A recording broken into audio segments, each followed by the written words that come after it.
chega um momento na vida que percebemos que nada mais importa. Nada mais importa. Mas morreu. É olhar para a vida e entender que o que ficam são as histórias. Os personagens, esses se vão, mas as histórias ficam, porque elas são do mundo.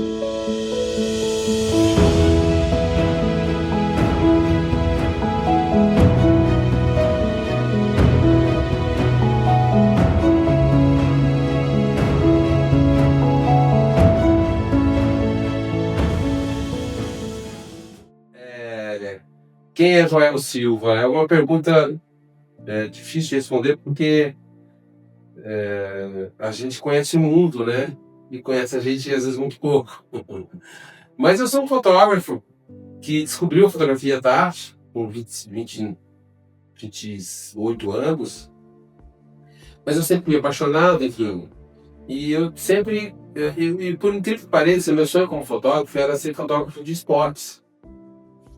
E não fotógrafos de situações de conflito, de tragédias humanas, nem nada disso.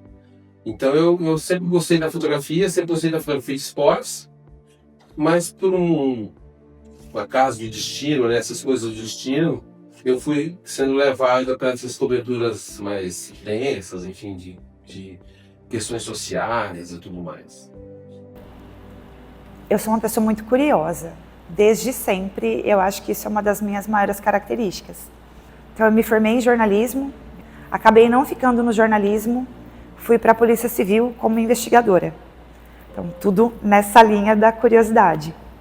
Fiquei na polícia quase 10 anos, saí, tive um problema, e uns 6 meses depois que eu saí da polícia, eu conheci uma amiga que trabalhava na Record, e perguntou por que eu não ia lá falar com o Chico, que era o chefe de jornalismo na ocasião, porque ela achava que eu ainda tinha jeito para coisa, arrancava as coisas dos outros com facilidade, enfim. E acabei indo falar com ele. Quando eu estava saindo, o Balanço Geral já estava ao vivo, então já era ali perto do meio-dia, e a matéria que estava abrindo o balanço nesse dia era o Joaquim. Foi o dia que o Joaquim sumiu. Então eu comecei a acompanhar com a polícia e passar as informações para a Record. Quando acabou o inquérito, o Chico estava de férias, voltou de férias, me chamou e entrei. E fui para o jornalismo investigativo a partir dessa história.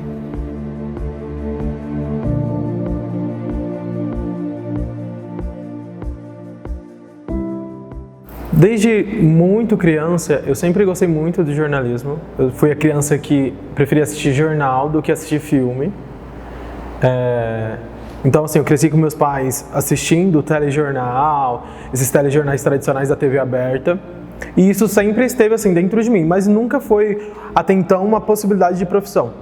Quando eu me vejo sendo um vestibulando, no período ali do 3º ano do ensino médio, 2º ano do ensino médio, eu sempre quis ser professor.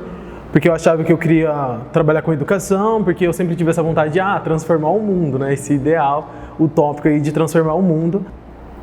E aí eu vou cursar geografia. Curso 1 ano de geografia, e aí eu tenho muita dificuldade, não consigo me encontrar no curso, e aí o jornalismo já era a minha segunda opção. E aí eu venho, presto vestibular, passo e começo a cursar já assim. Então já veio nessa minha vontade de transformar o mundo, dessa minha consciência política, porque eu sempre fui muito envolvido com política desde muito pequeno.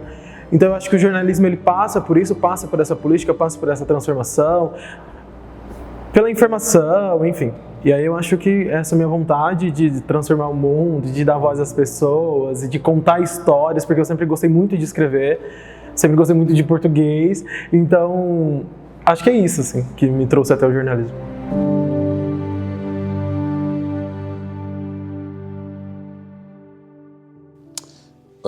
Foi um massacre no Cairo, onde eu entrei numa mesquita com 800 pessoas mortas.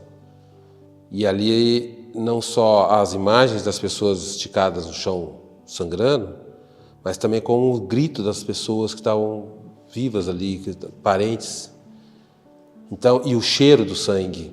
Então, assim, foi uma mistura de várias coisas em que você precisa se concentrar. Eu falo isso no documentário, né? Você precisa se concentrar para que o mundo entendesse o que aconteceu ali, né? E aí você atravessar corpos todos, às vezes queimados, enfim, sangue escorrendo no tapete da mesquita, o grito das pessoas, o grito dos inconformados que eu falava, né, que rebate nas paredes e volta para os nossos ouvidos como um punhal. No momento que você está fotografando, você está muito concentrado, mas mesmo naquele dia foi uma coisa assustadora, assim, porque, né, tanto que isso abala o profissional quando está numa zona de conflito, ele precisa ter muita concentração, porque um deslize ele pode morrer, como no dia seguinte eu tomei o tiro na cabeça. De fato, a história do tiro na cabeça é a que menos me causa trauma. Eu não tenho trauma nenhum com aquilo. Foi de raspão, foi pensar o sangue, limpamos, colocamos um curativo e fomos para a cobertura. Só isso. Eu tento manter isso na mais simplicidade possível.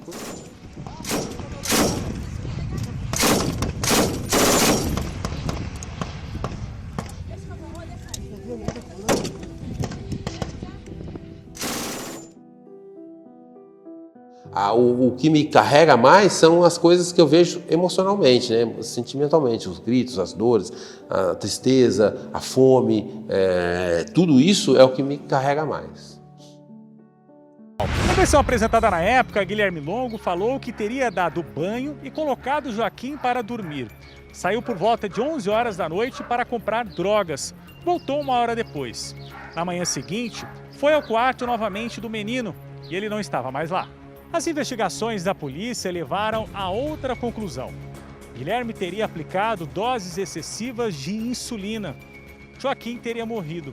E foi aí que ele desceu durante a madrugada toda a rua e veio parar aqui neste córrego que fica bem no meio do bairro. Aqui, ele descartou o corpo do menino. As pessoas sabiam que eu conversava com ele, que eu ia até a casa dele, que eu fui essas 3 vezes, eu avisava, mandava localização em tempo real, tomava os cuidados que eu podia. Então nada foi feito escondido, nem da redação.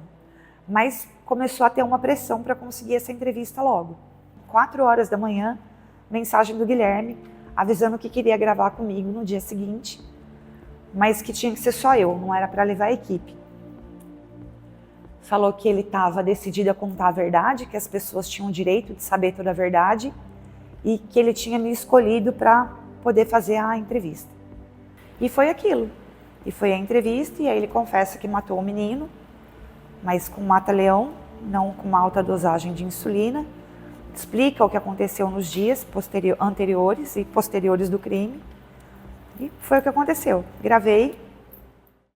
Eu já estava com ele no colo, eu já levei ele pra fora e matei ele. O que você fez? Eu estrangulei ele eu não apertei a traqueia dele, né? Pra não machucar, eu sabia que ia machucar.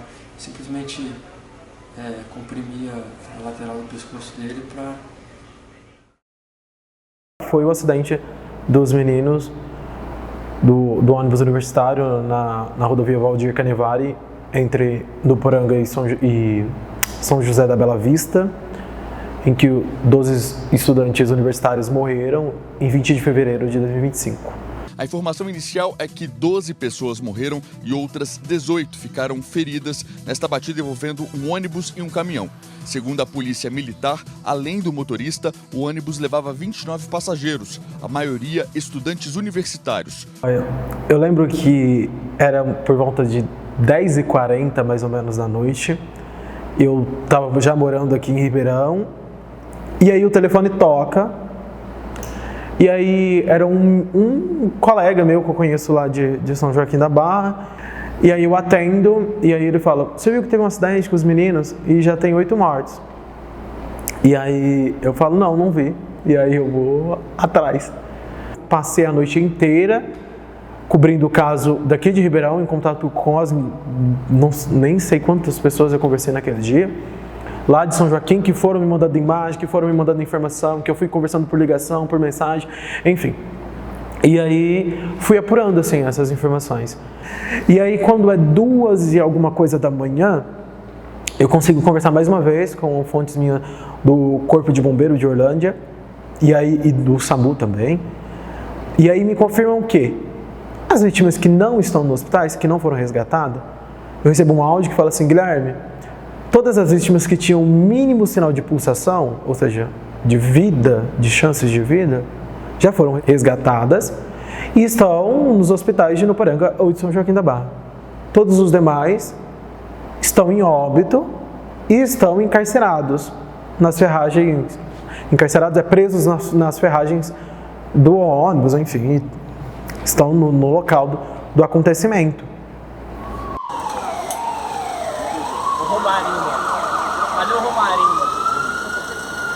É o Romarinho que tá falando no celular lá na frente, velho. Cadê o Romarinho?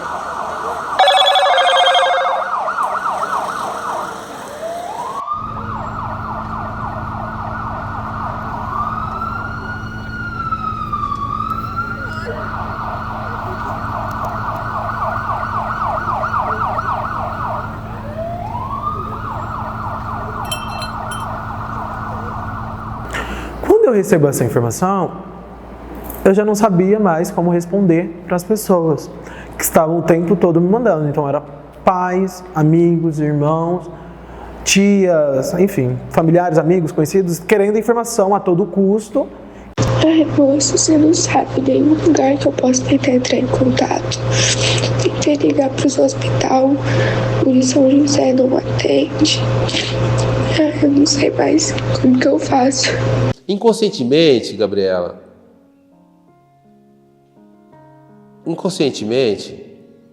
a gente vai preenchendo no seu subconsciente esses pequenos traumas.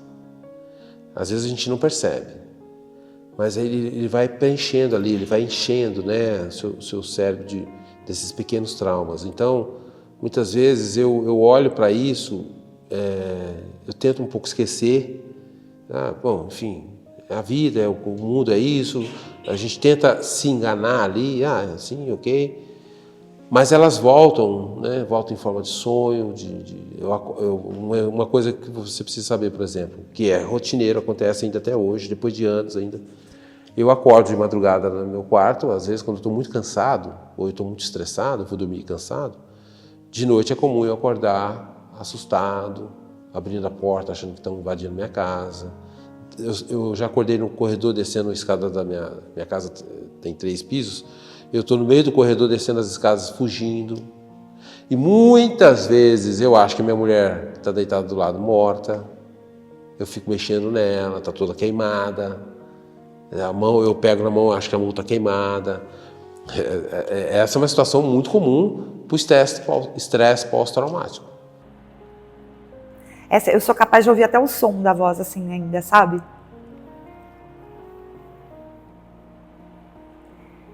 Tem um pedaço também da confissão que ele fala, porque isso é uma coisa que me pegou muito durante estudando a história, né? A gente viu o inquérito, tem uma cópia do inquérito até hoje, e no inquérito tem as fotos do corpo do Joaquim. Para minha sorte, como pessoa, as fotos estão em preto e branco, então elas chocam menos, mas elas chocam muito. Eu sou uma pessoa que lida bem com o luto, pelo menos até agora. Eu sempre soube lidar bem com o luto, no sentido de me desprender assim, um pouco, de não ficar reverberando isso o tempo todo. Mas ainda hoje eu não tratei bem, tanto que eu estava falando sobre e me emocionei. E sempre que eu toco num assunto assim, ainda assim eu me sensibilizo. E toda vez que eu volto para São Joaquim, eu sempre toco no assunto, porque sempre que eu volto para São Joaquim, eu lembro do acidente. Todas as vezes que eu estou na universidade com o ônibus de São Joaquim passa na frente, o ônibus é idêntico ao que aconteceu o acidente, ou eu lembro da minha rotina de vir todos os dias com o ônibus, ou eu lembro do acidente. Então, sempre que algo remete ao acidente, ainda assim me sensibiliza. Então, eu acho que a forma que eu lidei foi dia após dia, assim. E aí, outras tragédias vão acontecendo e eu vou cobrindo outras tragédias. E eu acho que as coisas vão acontecendo e não tem muito para onde eu fugir. Apesar de eu não ter medo, em muitas situações que eu acho que muitas pessoas teriam, eu tenho um sentimento de medo do mundo. Quanto mais eu vejo essas coisas, menos me impressionam. Porque eu acho que as pessoas são, sim, capazes das maiores atrocidades, sabe? E isso, eu acho que a polícia e o jornalismo trouxeram para a minha vida. Eu não era uma pessoa que tinha tão pouco crédito na bondade das pessoas. Hoje eu tenho menos, sabe? Hoje eu acho que sim, qualquer um é capaz de matar alguém. A gente já sabe porque é cientificamente comprovado que qualquer um é capaz de matar alguém. É o medo de viver a violência que eu documentei. Esse é um dos maiores medos que eu tenho. Viver a violência. Os meus limites emocionais são ultrapassados constantemente porque diante da dor das pessoas, a minha é a menor. Né? Diante da tragédia das pessoas, a minha é a menor. Então eu sou um espectador daquilo, né? Eu sou um observador.